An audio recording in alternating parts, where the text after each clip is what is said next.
বলুন বেগম সাহেবা, এর মধ্যে আপনার কোন শাড়ি পছন্দ? এই তুতে রঙের শাড়িটা বেশ পছন্দ। কেমন হবে এটা? চোখ বন্ধ করে নিতে পারেন, কত সুন্দর রেশমের কাজ দেখছেন না? তা কত দাম এই শাড়ির? আগে এই শাড়ির দাম হলো গিয়ে 12 আনা। আচ্ছা দাঁড়াও, আমি এক্ষুনি আসছি।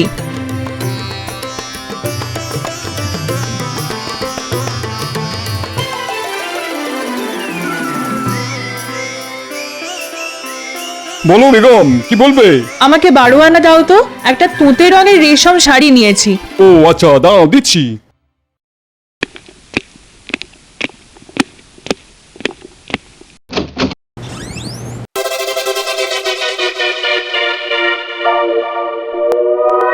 হ্যাঁ, এ কি সিন্ধুকের এরকম দুরবস্থা হলো কি করে? কেন, কি হয়েছে গো? তাড়াতাড়ি আমায় 12 আনা দাও, ওই লোকটা অনেকক্ষণ ধরে বসে আছে। কি করে দেবো বেগম? সিন্ধুকে শুধুমাত্র এই 8 আনাই পড়ে আছে। থাক, অনেক হয়েছে, আমার শাড়ির দরকার নেই। তুমি বাংলার নবাব আর তোমার এই অবস্থা, এসব জানতে পারলে লোকে হাসাহাসি করবে।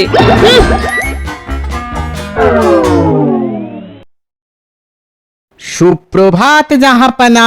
প্রভাত আর সু নেই উজির। কেন জাহাপানা, আপনার সকাল সকাল আবার কি হলো? আমি বাংলার নবাব, আর আমার সিন্ধুকে সম্পত্তি মাত্র 8 আনা কিভাবে? বলো বলো উজির, কিভাবে?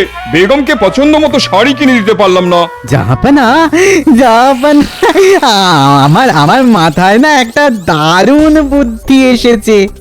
আপনি শুনলেই একেবারে চমকে যাবেন। কি উপায় উজির? শুনুন, আপনি আগামীকাল থেকেই এরকম একটা ব্যবস্থা চালু করে দিন যে আপনার শাসিত রাজ্যের ছোট বড় সমস্ত ব্যবসায়ী যখন কোনো দ্রব্য বিক্রি করবে তখন সব ক্রেতাকে ব্যবসায়ীর ধার্য করা মূল্যের থেকে দ্বিগুণ মূল্য দিয়ে সেই দ্রব্য কিনতে হবে। তারপর তারপর ওই অতিরিক্ত টাকা রাজস্ব হিসেবে আসবে আপনার সিন্ধুকে। চমৎকার বুদ্ধি উজির, চমৎকার চমৎকার। তার মানে যাই বিক্রি হোক না কেন, সবেতেই আমার সিন্ধুক ভরবে।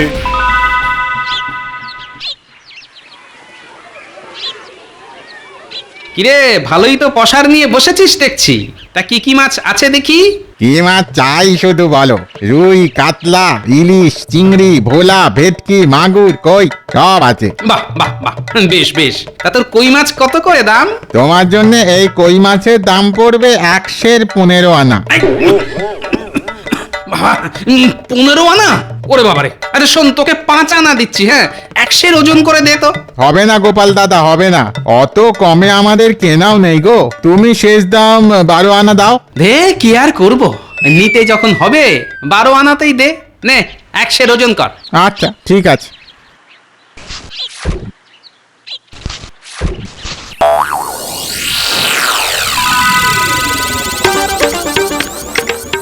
এই নাও তোমার 100 মাছ ধরো। হ্যাঁ দাও দেখি, 12 আনা দাও। এই যা, এই মুদ্রা আনতে তো ভুলে গেছি। এবার কি হবে রে? যাও বাড়িতে গিয়ে নিয়ে এসো, কি আবার হবে। আচ্ছা, এত রোদের মধ্যে আবার বাড়ি যাবো? শোন, তুই এখন আমায় মাছগুলো দে, বুঝলি? আমি কালকে দাম দিয়ে যাবো। ওসব আমার দোকানে হবে না গো গোপাল দাদা। আমার দোকানের একটাই নিয়ম, আজ নগদ কাল ধার। ও, যাই তবে বাড়ি গিয়ে মুদ্রা নিয়ে আসি। তুই মাছগুলো অন্য কাউকে বেচবি না কিন্তু। না না না, সে ব্যাপারে তুমি একেবারে নিশ্চিন্ত থাকতে পারো গোপাল দাদা, আমি তোমার জন্যই রেখে দেব। গিন্নি, ও গিন্নি। কি বলো, কই মাছ এনেছো? আর বলো না গিন্নি, কই মাছ আনছিলাম, হঠাৎ থলে থেকে বেরিয়ে মাছগুলো তাল গাছে উঠে পড়েছে। কতবার ডাকলাম, বাবা আয়, নিচে নেমে আয়, নিচে নেমে আয়। বেটাটা কিছুতেই শুনলো না। তুমি আমায় কি পাগল পেয়েছো নাকি? এই তুমি আমাকে যা ভুল ভাল বোঝাবে আর আমি তাই বুঝে নেবো। আরে সেটা নয়, সেটা নয়, তোমাকে পাগল ভাববো কেন? আসলে কই মাছগুলো এত দুষ্টু না, একটু কথা শোনে না। আমার থলে থেকে বেরিয়ে সোজা তাল গাছে উঠে পড়লো। কত করে ডাকলাম কিন্তু গাছ থেকে নামলোই না। আচ্ছা, বিশ্বাস না হলে তুমি আমার সাথে তাল গাছের কাছে চলো। ও মা গো, এ আমাকে কোন কিপটে বুড়োর সংসারে পাঠিয়েছো গো? মা গো, এই দেখো ও গিন্নি, সামান্য কই মাছের জন্য তুমি এরকম বাচ্চাদের মতো কাঁদছো কেন গো? আমার শুধুমাত্র একটু কই মাছ খেতে ইচ্ছে হয়েছিল। তা বলে তুমি এত বড় মিথ্যে কথা বলতে পারলে? না না না, আমি আজকেই বাপের বাড়ি চলে যাব। আহা ও গিন্নি ওরকম কেঁদো না গো। আচ্ছা আচ্ছা আচ্ছা আচ্ছা, আমি কালকেই জ্যান্ত কই মাছ এনে দেবো। এখন দুটো খেতে দাও দেখি আমায়। হবে না, তুমি নিজে রান্না করে খাও। যতক্ষণ না বাজার থেকে কই মাছ আনছো খাবার হবে না। হ্যাঁ নয় হ্যাঁ। ধুর, গিন্নির পাল্লায় পড়ে কালকে কতগুলো মুদ্রা বেরিয়ে যাবে।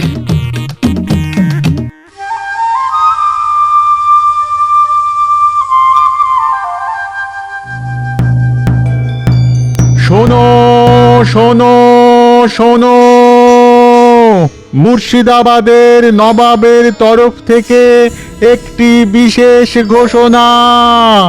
আজ থেকে বাজারে যা দ্রব্য বিক্রয় হবে তা প্রত্যেক ক্রেতাকে ব্যবসায়ীর নির্ধারিত দামের থেকে দ্বিগুণ অর্থ দিয়ে কিনতে হবে। এই অতিরিক্ত দামের অর্থ কর হিসেবে নবাবের রাজস্ব খাতে জমা হবে। শোনো শোনো শোনো। ওরে বাবা রে, এ কি সর্বনাশ হলো রে! হ্যাঁ হ্যাঁ, এবার তো ওই লোকজন বাজারে এসে দাম শুনেই পালিয়ে যাবে। নবাব বাহাদুরের ওই মাথা খারাপ হয়ে গেল নাকি? হ্যাঁ,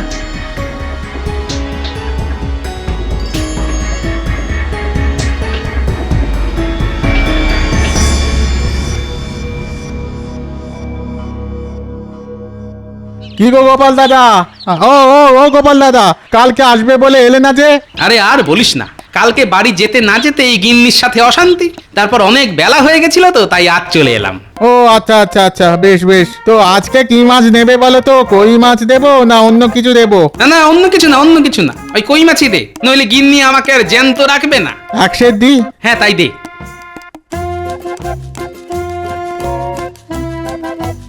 এই নাও তোমার এক সের কই মাছ, নাও 24 আনা দাও। কি 24 আনা? কেন রে? কালকেই তো তোর সাথে দাম দর হলো 12 আনা শেষ দাম। এর কমে তুই বেচবি না বললি, আজ আবার এক লাফে 24 আনা কিভাবে হলো? নবাবের রাজস্ব বৃদ্ধি গো গোপাল দাদা, রাজস্ব বৃদ্ধি। আজ থেকে আমাদের ধার্য করা দামের থেকে সব ক্রেতাদের দ্বিগুণ দাম দিয়ে সবকিছু কিনতে হবে। ফল মূল সবজি আনাজ আসবাবপত্র সমস্ত যাবতীয় দ্রব্য সব দ্বিগুণ দামে কিনতে হবে গো গোপাল দাদা। হ্যাঁ তুই কি বলিস রে? আরে এত দাম দিয়ে কিনতে গেলে তো সবাই পাগল হয়ে যাবে। তাই তো বলছি গো গোপাল দাদা, উফ কি যে জ্বালাতনে পড়েছি না। আজ একটু আগে নবাবের একজন প্রচারক এসে নতুন নিয়ম প্রচার করে গেছে। এই অতিরিক্ত অর্থ পুরোটাই নবাবের কাছে খাজনা হিসেবে চলে যাবে। না না, এইভাবে চলতে থাকলে তো সবাই না খেতে পেয়ে মরবে। না, কিছু একটা তো করতেই হবে। আরে ও গোপাল দাদা, মাছ নেবে না গো? ও হ্যাঁ দে।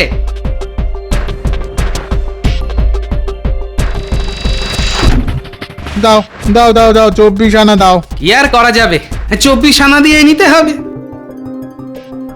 এই নে তার 24 আনা।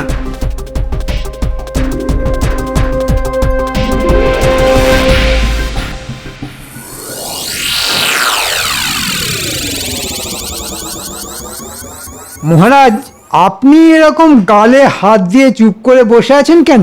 কথা বলুন। সকাল থেকে মুখ গোমড়া, মহারাজের গালে হাত। কে জানে কি ছাইপাশ ভাবছেন 5-7। তোমরা হাসি থামাবে? আমি মরছি আমার জ্বালায়, আর এদিকে করে হেসেই চলেছে। মহারাজ, আপনার এই গোমড়া মুখ দেখে আমরা সবাই খুব চিন্তিত। কি হয়েছে মহারাজ? তোমরা কি জানো, আজ থেকে নবাবের শাসিত সমস্ত রাজ্যের প্রজাদের দ্বিগুণ দাম দিয়ে বাজার থেকে সবকিছু কেনাকাটা করতে হবে? আগে হ্যাঁ মহারাজ জানি। কাল সকালেই আমি 12 আনায় 1 সের কই মাছ দর করেছিলাম, আজ সেটাই 24 আনায় কিনেছি। বেশ হয়েছে। তুমি বেশ হয়েছে বলছো মন্ত্রী? আরে আজ থেকে সবাইকে দ্বিগুণ দামে সবকিছু কিনতে হবে। মহারাজ বাঁচান, মহারাজ বাঁচান। কি গো, তোমাদের আবার কি হলো? মহারাজ, আজ বাজারে গিয়েছিলাম বীজ ধান কিনতে, কিন্তু বাজারে গিয়ে দেখি বীজ ধানের দ্বিগুণ দাম। আগে ওই ওই সামনে বর্ষাকাল, এখন যদি আমরা বীজ ধান না রোপণ করতে পারি তাহলে আমরা না খেতে পেয়ে মরে যাব মহারাজ। আপনি কিছু একটা করুন মহারাজ, কিছু একটা করুন। সত্যি তো, এ তো মহা মুশকিলে পড়া গেল। আর দ্বিগুণ দাম দিয়ে তোমরা কিনবেই বা কি করে? মহারাজ, আমার মাথায় কিন্তু একটা দারুণ বুদ্ধি এসেছে। তাহলে কোনো কিছু কিনতে হলে কোনো দামই দিতে হবে না। যত সব বাজে কথা, কোনো দাম দিতে হবে না। তুমি তো একটা আস্ত ভাঁড়। তুমি এই অর্থনৈতিক ব্যাপারের কি বোঝো? চুপচাপ বসে ভাঁড়ামি করো আর অন্যদিকে নাক গলিও না, বুঝলে? মহারাজ, আমার বুদ্ধিটা একবার শুনে দেখতে পারতেন, আখেরে আমাদের সবারই লাভ ছিল। গোপালের কোনো কথায় একদম কান দেবেন না মহারাজ।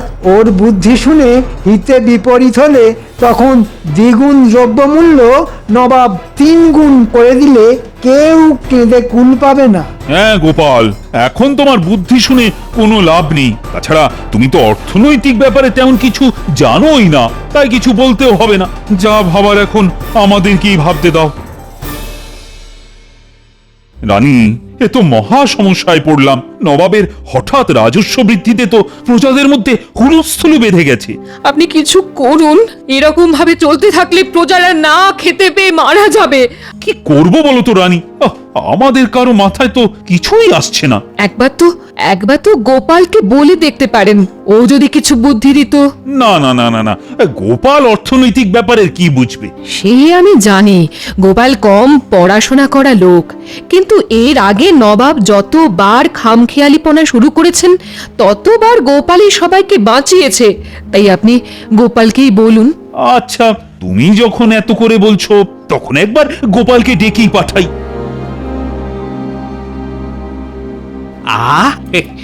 গিন্নি, তুমি আজকে যা কই মাছের ঝোলটা বানিয়েছিলে না, পুরো খাসা।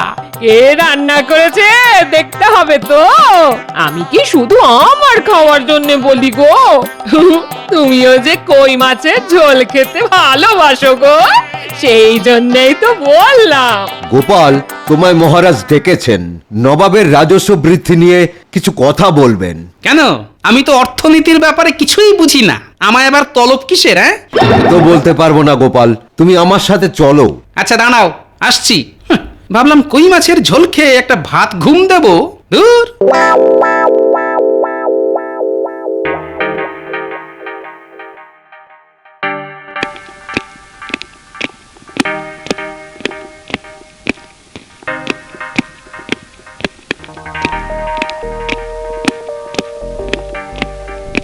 বলুন মহারাজ, শুনলাম আপনি নাকি আমার মতো অগাধ মূর্খকে জরুরি তলব করেছেন। ওরকম ভাবে বলো না গোপাল। কোনো বিপদে পড়লে তুমি ছাড়া আমার কে আছে বলো তো? বাকি সবাই তো অকর্মা ঢেঁকি। তার মানে শুধু দরকারের সময় গোপাল কাজী, আর দরকার ফুরিয়ে গেলেই গোপাল পাজি, বলুন। আরে ধুর, এইসব বলছো কেন? প্রজারা এত সমস্যার মধ্যে আছে, এটা তো আমাদেরই দায়িত্ব, বলো। হ্যাঁ, কাজের কথায় আসুন। শুনুন, আমার মাথায় একটা দারুণ মতলব আছে, যাতে আমাদের রাজ্যে সবকিছু কেনাকাটা করবে কিন্তু কোনো মুদ্রা খরচ হবে না। আর মুদ্রা খরচ না হলে নবাব কোনো রাজস্বও পাবে না। কি যাতা বলছো বলো তো? মুদ্রা ছাড়া লোকজন আবার কেনাকাটা করবে কি করে? ওটাই তো আসল খেলা। শুনুন,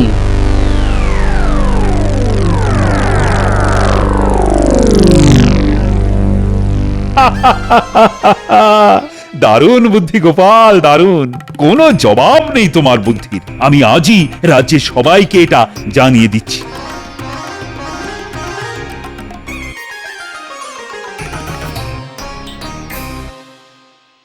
জাহাপানা, আপনার শাসিত সমস্ত রাজ্যের বিগত 1 মাসের কর জমা পড়েছে। এই এই এই এই এই দেখুন দেখুন। এবার আপনার সিন্দুক তো একেবারে ফুলে ফেঁপে উঠবে।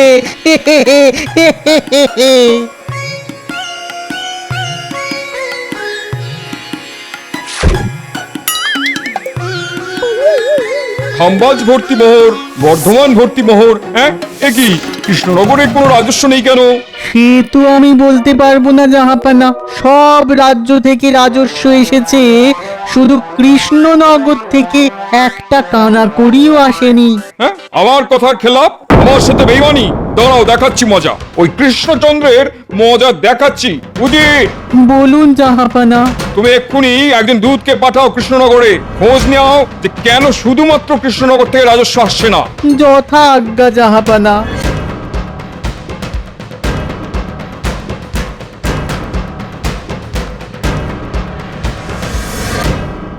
মহারাজ, আমাকে মুর্শিদাবাদের নবাব বাহাদুর আপনার রাজ্যে খোঁজ নিতে পাঠিয়েছেন যে আপনার রাজ্য থেকে কোনো রাজস্ব কর নবাবের কাছে পৌঁছয়নি কেন। ও, আমার রাজ্যে তো কোনো বেচা কেনা হয় না দুধ, তা রাজস্ব যাবে কি করে? এখানে ক্রেতা বিক্রেতা সবাই তো দাতা ভাই। হ্যাঁ, আমাদের পুরো রাজ্যটাই একটা পরিবার, আমরা সবাই পরিবারের সদস্যবৃন্দ।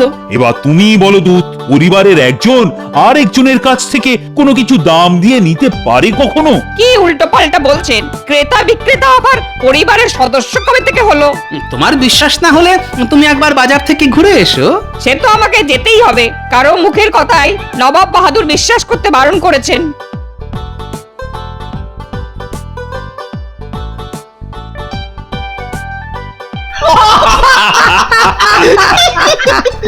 গোপাল, তুমি যা মাথা থেকে একটা জব্বর বুদ্ধি বের করেছো না, ওফ বাবা, তোমার মাথা তো না যেন রত্নখনি। এই তো একটা লোক মনে হয় মিষ্টির দোকানে কিছু কিনতে এসেছে। যাই, কাছ থেকে একবার ব্যাপারটা দেখি। ও ভোলা, ভোলা, আমাকে 10টা রসগোল্লা দাও। রসগোল্লা নেবে? দাঁড়াও দাঁড়াও, দিচ্ছি দিচ্ছি।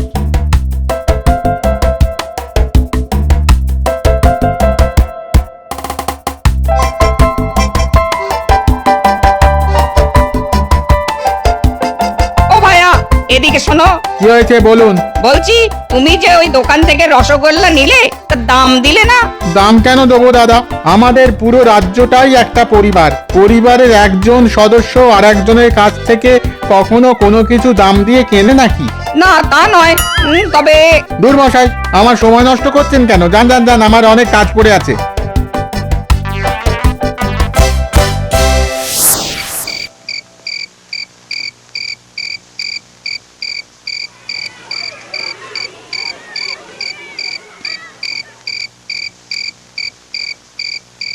আর কি কি মাছ আছে তোমার? সব রকম মাছ পাবে গো ভোলা। রুই, ইলিশ, কাতলা, কই, কি চাই বলো? অনেক দিন না ওই ইলিশ মাছ খাইনি। আমার জন্য ওই 100 ইলিশ মাছ ওজন করো তো। এই নাও, এই নাও তোমার 100 ইলিশ। ধরো ধরো ধরো, হ্যাঁ হ্যাঁ হ্যাঁ। ও দাদা শুনুন। কি হয়েছে বলুন? বলছি যে আপনি তো 100 ইলিশ কিনলেন, তা ওনাকে দাম দিলেন না? দাম? কিসের দাম?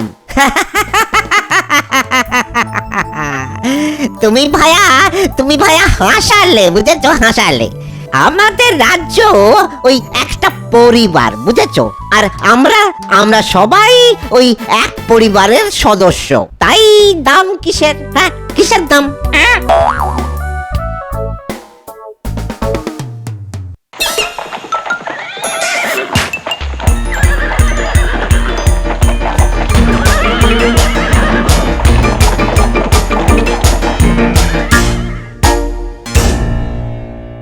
বলো দুধ, কৃষ্ণনগর থেকে কি খবর এনেছো? জাহাপানা, কৃষ্ণনগরে কেউ মুদ্রার ব্যবহারই করে না। যার যা দরকার বাজারে আসে, নিয়ে চলে যায়। মাছের দোকানদার মিষ্টির দোকান থেকে রসগোল্লা কিনছে বিনামূল্যে, আবার মিষ্টির দোকানদার মাছ কিনছে বিনামূল্যে। সর্বনাশ, এরকম চলতে থাকলে তো আমার কাছে কোনো রাজস্ব কর আসবে না। জাহাপানা, জাহাপানা, আমার মনে হয় এসব গোপালের বুদ্ধি। কারণ ও ছাড়া এসব বুদ্ধি কৃষ্ণনগরে আর কারোর মাথা থেকে বেরোবে না।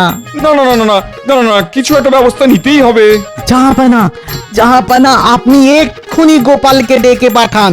এই কথা খামবাজ, বর্ধমান আরো বাকি রাজ্যে জানতে পারলে তখন তো আর কোনো উপায় থাকবে না জাহাপানা।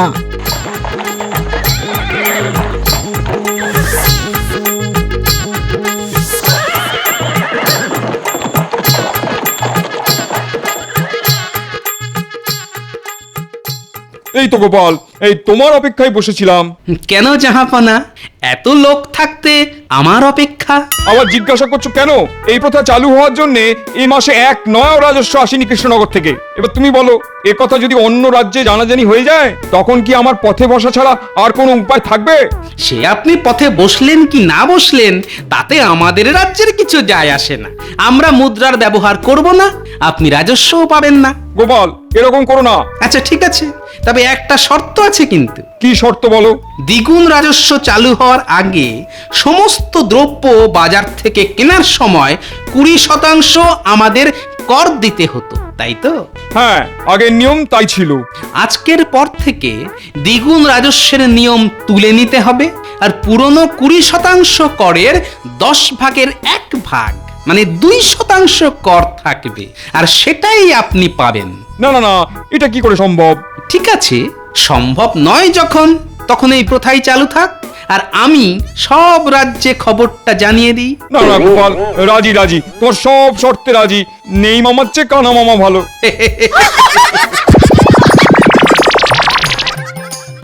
এই তো গোপাল ফিরে এসেছে। বলো বলো, কি সংবাদ এনেছো? অতি সুসংবাদ মহারাজ, নবাব দ্বিগুণ রাজস্ব তুলে নিয়েছেন, আর আগে যে 20% কর ছিল এখন তার 10 ভাগের 1 ভাগ দিতে হবে, মানে মাত্র 2%। গোপাল, তোমার বুদ্ধির জবাব নেই। অসাধারণ তুমি। এই নাও 500 মোহর তোমার।